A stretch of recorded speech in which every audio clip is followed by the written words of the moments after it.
We do not want to fight a war to win freedom and full national independence in Southern Africa. Africa wants to achieve these objectives by peaceful means, that is, through negotiations. We feel it to be our moral duty to avoid bloodshed where we can.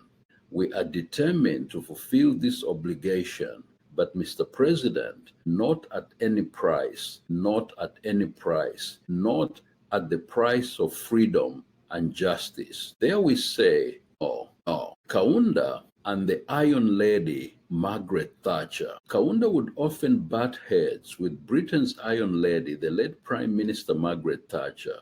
This was mainly over Britain's inertia concerning the end of the Unilateral Declaration of Independence, UDI, by Ian Douglas Smith in Southern Rhodesia, now Zimbabwe, and apartheid in South Africa. White settlers, led by Ian Douglas Smith, had in November of 1965 forcibly taken over authority from the British Crown by declaring Unilateral Declaration of Independence, UDI, in Southern Rhodesia. When Prime Minister Thatcher came into office as leader of Britain in 1979, most African nations were asserting their independence from colonization.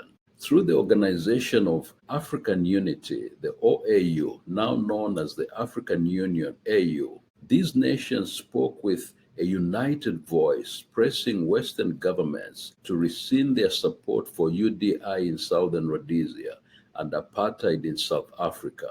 Many of these African states were also members of the non-aligned movement group of nations that dedicated themselves to being independent of the Cold War polarization of the Eastern and Western blocs. These African governments felt that Britain's prime ministers had in the past acted softly on the Southern Rhodesia, now Zimbabwe issue, and white-ruled rested South Africa. They also felt that Britain was complicit, directly or indirectly, for the regimes to survive through evading various worldwide sanctions.